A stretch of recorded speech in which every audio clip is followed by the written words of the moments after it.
E aí pessoal aí que tá no nosso canal aí, né, que tem visto nossos vídeos, nosso canal é uma miscelânea, né, tem vários conteúdos.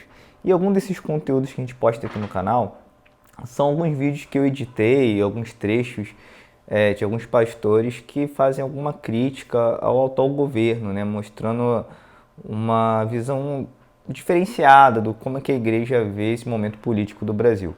Nesses vídeos, né, alguns são muito acessados, eles recebem assim muito comentário, é muita gente comentando e tal. E é muito comentário de incentivo, né? Gente, poxa, que bom que tô vendo, né, irmãos que pensam como eu, que bom que tô vendo pessoas que pensam diferente, nossa, eu concordo. Mas também tem os comentários, digamos assim, críticos, né, tal. E esses comentários, né, dessa galera que ama o Bolsonaro, né, essa galera mais bolsonarista, né, que a pessoa chama, esses comentários eu gostaria de responder, fazer um vídeo respondendo algum desses comentários. E eu vou colocar esses comentários assim em 4 blocos diferentes e vou responder aqui de forma rápida esses 4 tipos de comentários. Eu não estou aqui, né, para condenar ninguém e a ideia é tentar instruir, né, com um pouco de conhecimento que eu tenho, dividir um pouco, né? É te passar um outro ponto de vista, né? Talvez, para que isso venha talvez te servir para alguma coisa, né? Talvez você não concorde com tudo que eu vou te dizer aqui, mas talvez algo que eu te diga te faça refletir e te leve a um ponto de equilíbrio melhor. E o primeiro comentário assim que eu vejo muito, cara, que repete demais, tanto no Face, tanto aqui no canal, é o seguinte: olha, você tem que respeitar as autoridades, você tem que orar pelas autoridades. Então, assim, eu queria deixar bem claro que de forma alguma a gente está dizendo que não deva respeitar a autoridade, nem tampouco a gente não tem que orar por elas. Você criticar alguém não significa que você não possa orar por essa pessoa e não significa que você também não respeite uma autoridade. E um ponto de vista que tem que ser considerado também, quando as escrituras falam para a gente respeitar a autoridade, né, isso deve ser cumprido de fato e orar por elas. Mas quando a gente está numa democracia, né, você tem que olhar como autoridade no todo. A gente não está numa monarquia, né? Então aqui autoridades, os juízes são autoridades, prefeitos são autoridades, deputados são autoridades, senadores são autoridades. Então assim, todos os poderes que constituem a democracia, né, são uma autoridade. A gente precisa respeitar e precisa orar por eles, né?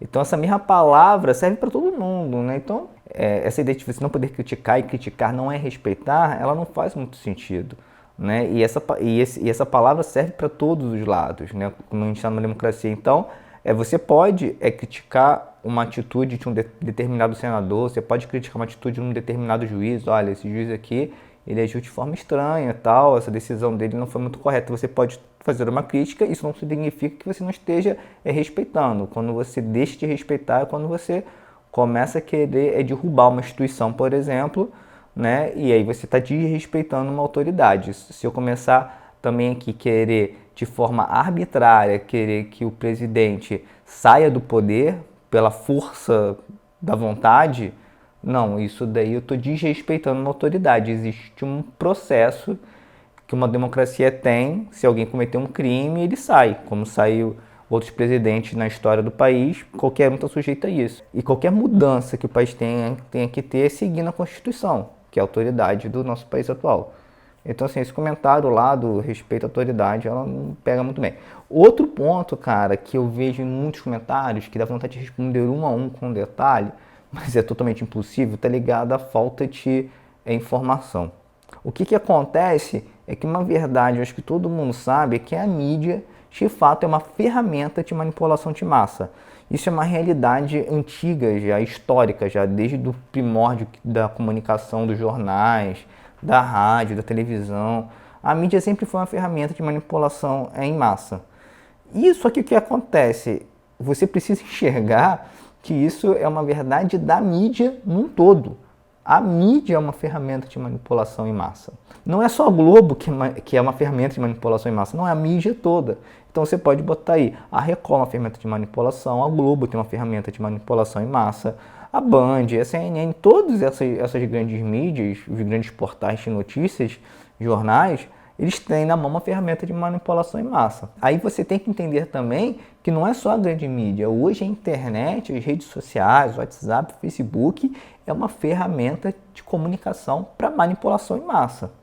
Então, assim, nós estamos sujeitos a isso. E se você pensa assim, não, eu sou um cara que não sou levado por essa manipulação, então, posso ser sincero, você já está sendo manipulado. Porque se você não tem essa vigilância constante e saber que ao todo tempo que você está consumindo informação, você está sendo de alguma forma manipulado, você não criou uma defesa, uma luta constante contra isso dentro de você, você já foi. Né? Se você se acha indefensável, você já caiu nisso, né? Você já está no buraco. Então, assim, o que acontece? Muitas coisas que as pessoas escrevem aqui têm uma ligação muito grande por falta de informação. Elas acreditam cegamente naquilo que elas querem, naquilo que elas leem. Elas desligaram a Globo, né? E agora acredita no grupo do WhatsApp. E assim, a gente tem que entender que a grande mídia ela consegue manipular a verdade. Mas ela dificilmente vai fazer uma mentira ou criar uma notícia do nada. Ela não pode fazer isso. Eu falo isso com experiência própria. Eu já trabalhei como editor de jornal em outras emissoras, né, do interior aqui do Rio. E assim, aí a gente vê os bastidores ali da coisa de como surge uma matéria e a gente sabe que a gente pode manipular a matéria para o lado que a gente quiser. A gente pode tanto usar aquela matéria para defender um governo ou defender uma prefeitura, né, que era o nosso caso, ou como a gente pode usar a matéria para detonar a prefeitura. Só que a gente não pode criar uma informação. Se cria uma informação, se o repórter lá, ele mente, ele pega um fato não apurado, ele é demitido. Ou perde um ponto muito negativo e vai ser demitido brevemente no próximo erro. Por quê? Porque isso dá processo, isso é ponto negativo, depois você tem que emitir nota, né? Você tem que dar direito de resposta. E assim, quando isso acontece, não é que a mídia não minta, mas quando a mentira descarada acontece, dá um problema muito sério. Então a grande mídia, os grandes portais de notícias, eles não vão te inventar uma mentira assim na cara dura, eles vão manipular a verdade.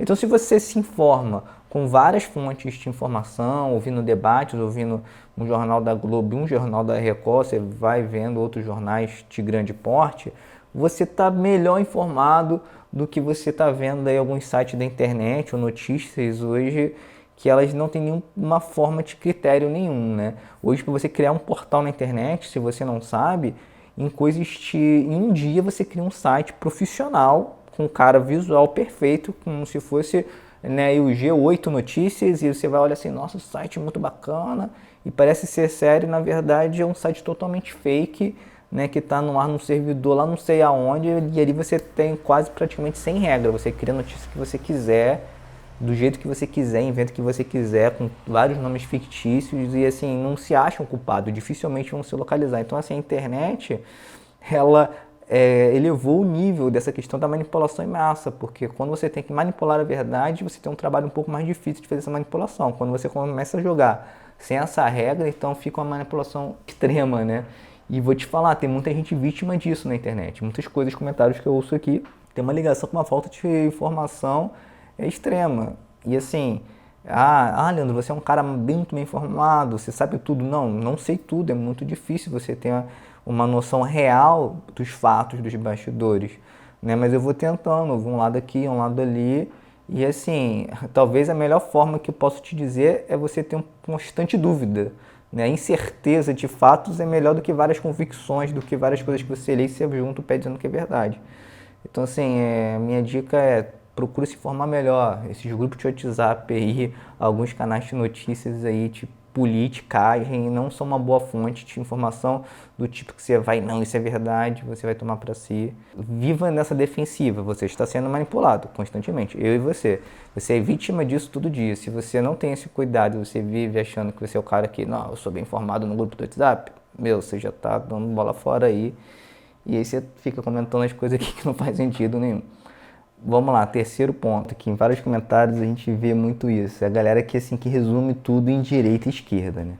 Na verdade, aí ela vê alguém criticando o governo, ela fala, seu esquerdopata, seu socialista, comunista, né? E é louco falar isso porque quando eu coloco os vídeos aqui, eu não tenho um vídeo de um pastor que eu coloquei que é um cara, tipo assim, de esquerda totalmente assumido, assim, que é um cara que vestiu a bandeira política de um lado. Tem pastores, sim, que vestiram uma camisa partidária de esquerda, mas esses esses eu não quis botar, porque eu acho que fica óbvio, né? Se o cara vestir uma camisa, ele vai defender aquela bandeira ali. Pra mim, esse tipo de discurso não faz sentido.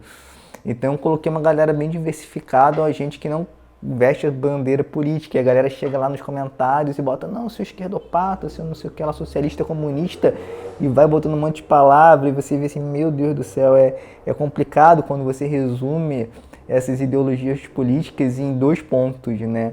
E assim, resume tudo em 2 caixas, mas olha só, em 2 caixas, se eu for botar aqui, ó, várias caixinhas, em esquerda, extrema direita, centro-esquerda, centro-direita, mesmo que a gente faça essas caixinhas todas e tenta botar cada pessoa num lugar, não vai dar. Não vai dar, quanto mais em 2. Hoje, a dimensão de pensamento político ela é muito rica, né? Tem muita vertente. E quando você resume tudo em 2 caixas, cara, isso é muito bitolado, cara. Se você acha que um cara hoje socialista, um professor seu, um amigo seu, um cara que defende, né, as ideias mais da esquerda, se você acha que ele anda com um livro de Karl Marx debaixo do braço e o que está escrito ali é aquilo ali, não, o cara já desenvolveu um pensamento crítico, o cara já tem umas ideias um pouco diferentes, umas ideias mais liberais, outras menos, outras mais democratas. Então, assim, cada ideia, cada proposta, cada indivíduo é muito complicado você tentar botar em 2 caixas, entendeu? Então, assim, é muita infantilidade quando a gente tenta dividir isso só em 2 lados, né?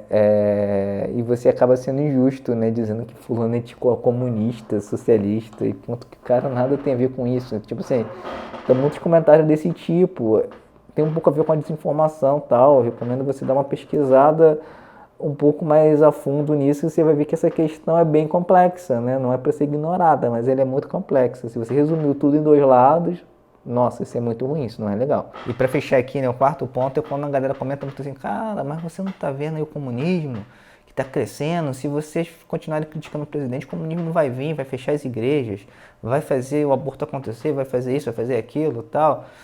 E aí entra num extremo desse, nesse tipo de briga, como se a gente não soubesse ou ignorasse a questão dessa influência cultural, que na verdade a gente sabe que isso acontece.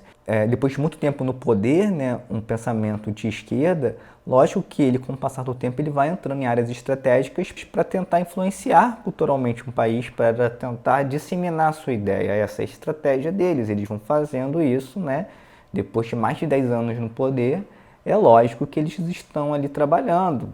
E isso não pode ser ignorado. Mas você achar que você vai pegar agora uma bandeira de direita e vai combater, em nome do evangelho, o comunismo, dizendo que, olha só, agora quem é comunista, quem é socialista, que vai para Cuba, que vai para Venezuela, aqui vocês não têm vez, sai desse país. Se você acha que desse jeito que o evangelho te ensinou a combater uma cultura, cara, você está enganado. A gente não ignora isso, só que a gente de forma alguma vai combater dessa forma. Como é que a gente combate uma cultura que está sendo talvez contra aquilo que a gente crê? Simplesmente vivendo e praticando o evangelho. Se você viver e praticar o verdadeiro evangelho de Cristo, você vai mostrar a ineficiência de qualquer ideologia socialista, ou seja, ela capitalista. Você vai mostrar através do verdadeiro evangelho que isso é ineficiente, que o verdadeiro evangelho é que transforma a sociedade, é que transforma o coração de alguém, é que faz alguém se doar a sua vida pelo outro. O que faz isso? O evangelho, Jesus, a cruz, a salvação, isso transforma a sociedade. É isso que muda o mundo. Então, se eu lutar através, usar uma bandeira de direita e querer lutar contra o comunista, não. Eu tenho que pegar a minha vida e que ela sirva de exemplo, de influência para a vida de uma pessoa que pensa diferente, e a pessoa fique, nossa, o que faz você servir tanto, se doar tanto, perdoar tanto, ajudar tantas pessoas? É o Evangelho, é Jesus. Deixa eu te contar o que ele fez na minha vida. E é isso, é vivendo o Evangelho e praticando que a gente vai influenciar culturalmente, de forma alguma usando a ferramenta política para isso. Isso daí é inaceitável. Então, assim, não comenta, você não está vendo? A gente está vendo, só que a gente não aceita lutar com essas mesmas armas aí que algumas pessoas sabem lá por que escolheram elas. Essas armas a gente não vai lutar e a gente é contra o uso delas, por isso dos vídeos criticando. Então, assim, fechamos as perguntas. Eu falei que ia ser rápido, mas eu acho que não deu muito, né? Algumas perguntas ficaram um pouco extensas. Mas é isso. Em 4 pontos aí eu tentei responder e espero que tenha gerado alguma reflexão na sua vida, no seu coração. E mesmo que você não concorde com tudo comigo, você possa concordar talvez alguma coisa e isso possa gerar alguma coisa boa em você. Tá bom? Que Deus te abençoe, fique na paz. que o Evangelho se torne plenamente suficiente na sua vida, né? Que você encontre um Deus que seja totalmente suficiente para a mudança que Ele precisa fazer em você e na sociedade, tá bom? Que Deus abençoe.